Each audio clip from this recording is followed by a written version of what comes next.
Hi, hello, my name is Gomer Joseph. I hope you've all been having a great day so far. Welcome back to another True Crime Tuesdays video. If you are new, I welcome you. Today, I'll be discussing the tragic case of Nicole Brown Simpson and Ron Goldman. I've been doing this channel for like 5 years now, and I knew that I would eventually cover this case. Researching this case was extremely difficult, complicated, insane, yet tragic. This is literally one of the biggest cases in American history. And with the recent passing of O.J. Simpson, I felt like there was no better time than the present to discuss this case. Now, I encourage you all to do your own research with this case and not just look at my video for all of the information. And here we go. Nicole Brown Simpson was born on May 19th, 1959 in Frankfurt, West Germany. Her parents were Louis Brown Jr. and Juditha Judy Brown. Her siblings, their names were Dominique, Tanya, Wendy, Margaret, and she had a brother named Tracy. I'm unsure of when Nicole moved to the States, but eventually she did. And she was described as the sort of person who loved having fun. People have said that she lit up the room. She was known to be beautiful, funny. She loved spending time with her family, especially with her sister Denise, since they were so close in age. Nicole was known to be an avid reader. She enjoyed photography. She was athletic. She enjoyed running and surfing, and she never let fear hold her back, and she was known to be a kind soul. On the summer of 1977, Nicole is 18 years old at this point, and she is working at a Hollywood club as a waitress. And this is where she meets Orenthal James Simpson, better known as O.J. Simpson, the famous NFL football player for the Buffalo Bills. And, around this time, he eventually began acting in movies and a specific amount of commercials. When OJ and Nicole met, these two clicked. But the weird part is that Nicole is 18 years old, while OJ is either 30 years old or he is turning 30 years old, and yet he is attracted to an 18-year-old female. I understand, they are both legal, and legally they can be together, but I'm 27, I'll only be 30 in a few years. But even as a 27-year-old, I just can't bring myself to give an 18-year-old the time of day. But this is the late 70s. It was clearly a different time then. And when Nicole met OJ, she didn't really know football that well, so she really didn't know how big OJ was, but what attracted her to him was his charm. Early on in their relationship, OJ spoiled Nicole. He would buy her gifts and cars. He was pretty much providing Nicole with a life which she knew nothing about, and it was just exciting to her. Now, OJ and Nicole, they are seeing each other, and I know I mentioned the word relationship, but really this is an affair because OJ was still married at this point.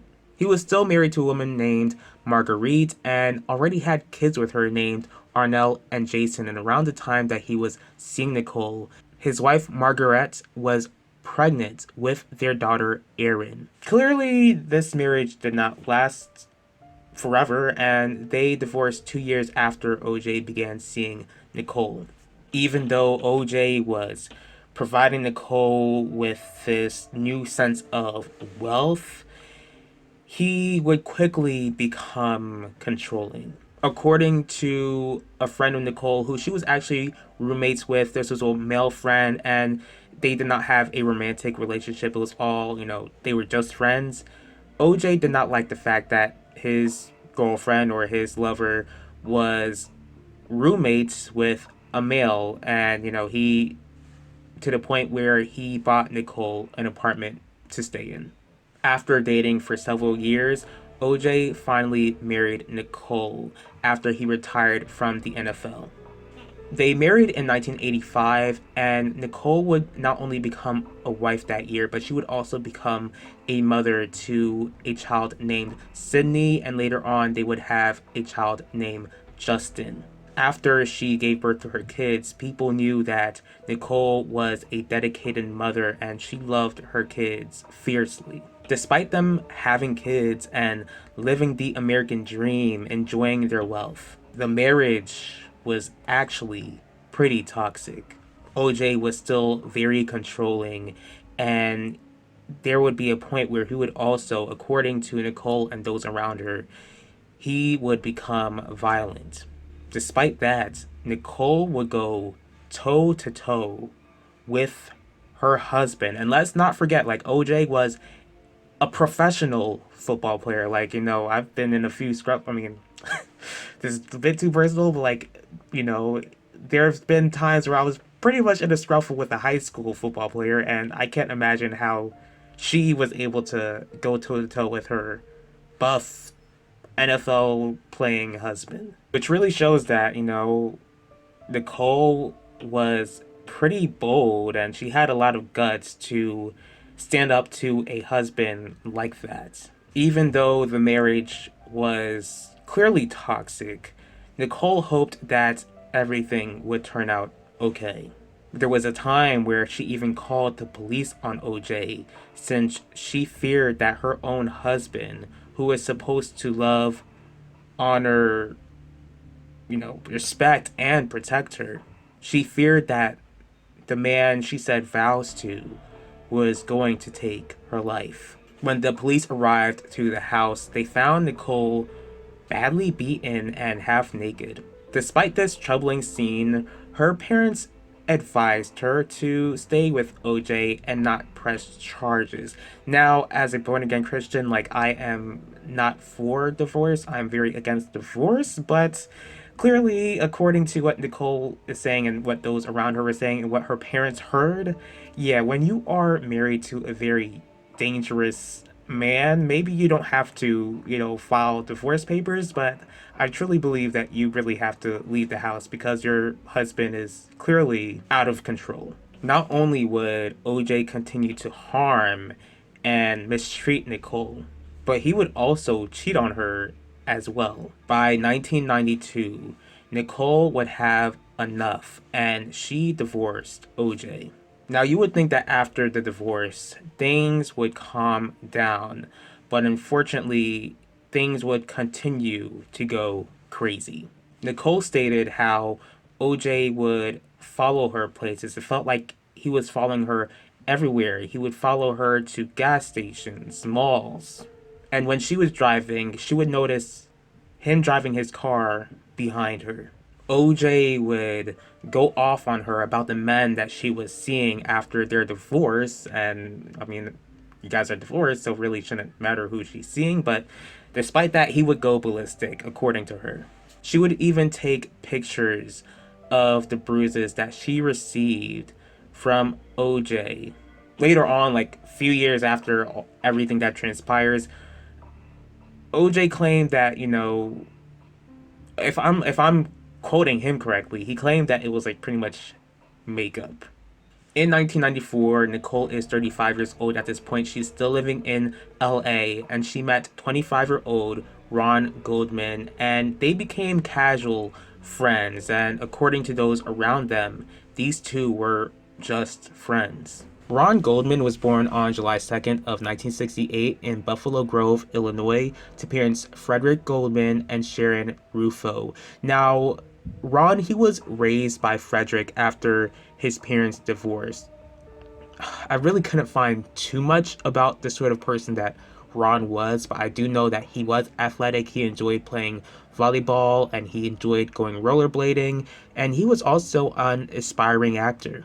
On June 12th of 1994, 6 weeks after Nicole and Ron became friends, this was a normal day, and once again, OJ, who was at the country club earlier that day, he was calling Nicole, and once again, they were arguing.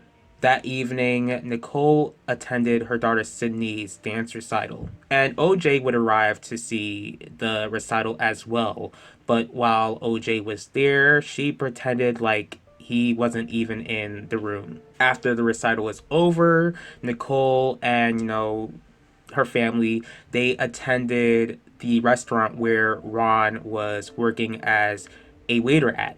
And despite everything that Nicole and OJ, I guess the best word I can say is endured, she even would go on to tell her mother that she believes that despite everything that they have gone through, that OJ was her soulmate.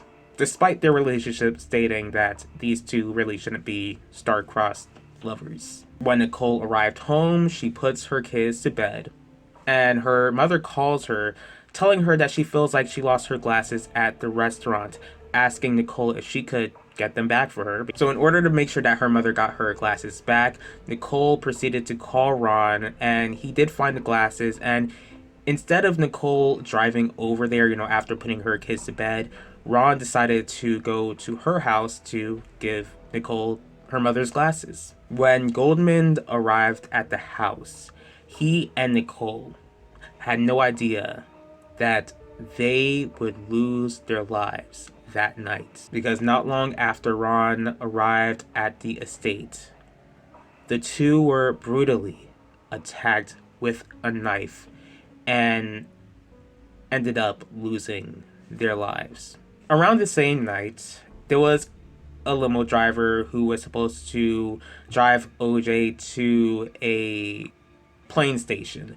And OJ was on his way to go to Chicago for a business trip. That night, OJ was also spending time with a friend of his named Kato Kalin. And before Nicole and Ron's lives were taken, OJ and Kato went to McDonald's, but Kato was pretty much spending the night at OJ's house, and he and the limo driver noticed that OJ was pretty much sweating bullets, and he claimed that it was hot. And it is LA. Like, I've never been to LA. Like, it'll be a nice place to go ahead and visit because I do love warm weather, and LA and all of California is known to be pretty warm. But the thing that the limo driver was stating was that it wasn't really hot that night for OJ to just be sweating the way that he did. When the limo driver and Kato offered to help OJ with his luggage, OJ declined to help. Now, me personally, like, I would rather not lift anything heavy on my own if I had to. So, I mean, personally, I would appreciate the help. Driving off to the plane station and, flying off to Chicago, Nicole's neighbors noticed her dog, who was unattended, walking on bloody footprints. These bloody footprints led the neighbors to the gruesome sight of Nicole and Ron's bodies laying lifeless. Of course, you see this horrific sight, and 911 was called. Little did they know, and little did the country know, how huge this investigation would become.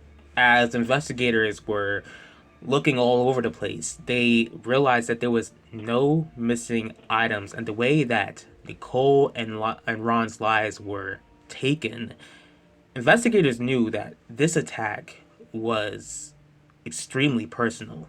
Soon after Nicole and Ron's bodies are found, it is pretty much all over the news because she is the ex-wife of O.J. Simpson. And eventually, her family and Ron's family and loved ones, they find out about this and are absolutely devastated by this shocking, tragic news. Now, when OJ was called and notified about the passing of Nicole, he booked the next flight back to LA. You have this brutal scene, and Nicole is known to have been married, so in investigations like this, it's usually the boyfriend, husband, or ex-husband or boyfriend who are looked at first. Now, the police, they question OJ, yet they notice blood on his finger.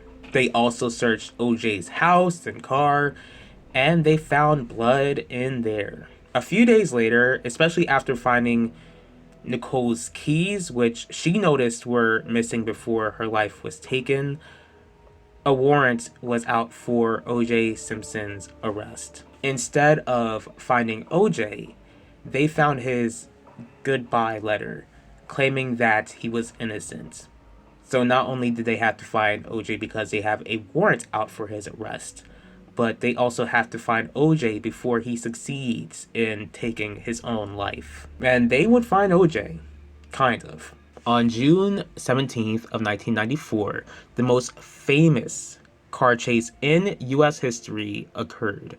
OJ's friend AJ Cowling drove in his white Bronco with OJ in the back seat as OJ pointed a gun to his own head. This chase would last for 2 hours and it was watched by over 95 million people. And I honestly can't even imagine what would have, happened if this case were to have happened today. Like, I could imagine that social media would have gone crazy because, if you guys are younger than, if you guys were born like maybe 2005, it might be wild to you to know that there was no social media in the 90s. And during this time, I, like I mentioned in like my previous video, I am a huge fan of the soap opera, especially a huge fan of the daytime soap operas. So it was like so big. Again, there were like millions of people watching this chase, and it interrupted daytime soap programs. And I know for sure I would have been upset, and I'm still upset to this day because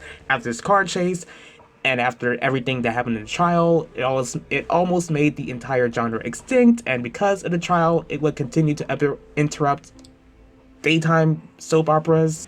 I'm gonna go ahead and focus on the case. So, cops were able to reach OJ on the phone, pleading with him to surrender and not to off himself. And as I'm like, reading about the car chase, like, AJ must be one loyal friend because there is no way in this world would I ever get a friend of mine to convince me to drive him while the police are looking for him and go on a 2 hour car chase from the police. Like, driving already makes me anxious. I can't even imagine driving away from like numerous cop cars and police helicopters and news helicopters. The way that this car chase ended, the car did end up back at OJ's mansion, but it took him 45 minutes for him to get out of the car and surrender.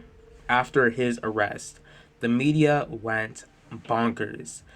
And what this case and everything that would transpire, it really divided the nation. Millions of people believed that OJ did take Nicole and Ron's lives, yet millions of people believed that OJ was innocent. Now we discuss the trial of the century, which earned about 150 million views. This trial spanned, from what I was researching, it spanned for like about 9 to 11 months. Clearly, I can't cover so many months in one video, so I'm just really gonna go ahead and cover what I deem as the highlights of this trial. O.J. Simpson hired 12 lawyers for this case, and the lawyers, they were known to be the Dream Team. Even though they were called the Dream Team, it wasn't really as legendary as they made it sound because, from what I gathered, each lawyer was out for himself. So in my personal opinion, I feel like OJ could have just used better and a least amount of lawyers, because I don't know how you need more than one lawyer, let alone 12. Like I said, there were too many lawyers, so I'm just gonna go ahead and just discuss the lawyers who I deem as like the most notable, which were Rob Kardashian, and by now we all know who his wife Kim is. Rob and Kim were close friends with the Simpsons, and another one of OJ's most notable lawyers are Johnny Cochran Jr. During the trial, OJ and Nicole's toxic relationships were brought up, but according to the defense, they were really trying to go ahead and lean on the lighter moments between OJ and Nicole. Now, the thing about the crime scene, there was a glove left at the scene of the crime, and prosecutors believed that it slipped off during the struggle, which caused OJ to be able to cut his finger.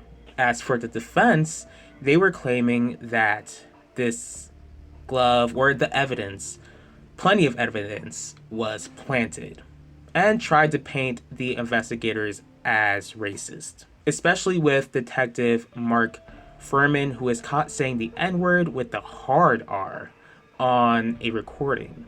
But let's get back to the glove as well. Now, the prosecution, they had OJ wear the gloves, but they did not fit. And I think by now we all know the saying, and this really embarrassed the prosecution. Though DNA was still in its infancy in the 90s, they did find OJ's blood at the scene of the crime. But the defense claimed that the blood evidence was contaminated. After so many months, the jury reached a verdict. So on October 3rd of 1995, O.J. Simpson was found not guilty for taking the lives of Nicole Brown Simpson and Ron Goldman. The verdict stunned millions of people, but yet it brought joy to millions of people. Yet it did devastate the families of Ron and Nicole. As we all know, OJ was found not guilty, and like I mentioned, this devastated Ron and Nicole's family. As for Ron's family, they filed a lawsuit against OJ and won in 1997. And they were owed like $25 million. And as I was researching this case, from what I gathered, it didn't seem like the family was really able to get as much as they were owed. Despite Ron Goldman's family not being able to get the money that they were owed, or all of the money that they were owed, this still hurt OJ's pockets to the point where his estate was seized, his items were auctioned, and years down the line, in order to try to keep any sort of wealth, he wrote and published a book titled If I Did It in 2007. And I mean, I haven't read the book, but according to the details of the book, he was going off on Nicole. That same year, I guess those book sales weren't really hitting it like he expected. He would go on to rob a hotel called the Palace Station in Las Vegas and was arrested, charged, and convicted in 2008, and he was sentenced to 33 years maximum. Yet, and I mean, I know I lived through it, but because this case isn't about OJ's robbery, I didn't really look into the details. He was able to get an early release and was released in 2017. As we now know, O.J. Simpson, he had cancer and he passed away this year at the age of 76. One thing I think we all can agree on, or one thing that is pretty clear, is that the 90s was a hot ghetto mess. Even though I wasn't born when all of this transpired, it's still crazy to know that in the next few months, it would have been 30 years since Nicole and Ron lost their lives. As for the monster who did take their lives, if this person did not repent of their sins and trust in Jesus Christ alone to save them, then the God that I serve, the God of the Bible, he is a God of justice, and he will make sure that justice is served. And if this person is still alive, then he will make sure that justice is served. If this person is no longer here, then he will make sure that this person will be punished for all of eternity for what they did to Nicole and Ron. But overall, whoever brutally took their lives robbed their loved ones of 30 years that could have been spent with them. Instead, Nicole and Ron's families and loved ones spent 30 years mourning and missing these two. I do pray that God would comfort Nicole and Ron's families and loved ones, and that they would seek God in their mourning. I thank you all for taking the time in your day to watch this video. If you did like this video, please feel free to hit the like button. If you have any thoughts on this case at all, please leave your thoughts in the comment section below. If you'd like to see more videos from me, please feel free to subscribe and click the bell to be notified about the next video. If there is a certain true crime case that you'd like me to cover, go ahead and let me know. I will see y'all for next True Crime Tuesdays, and I will talk to y'all later.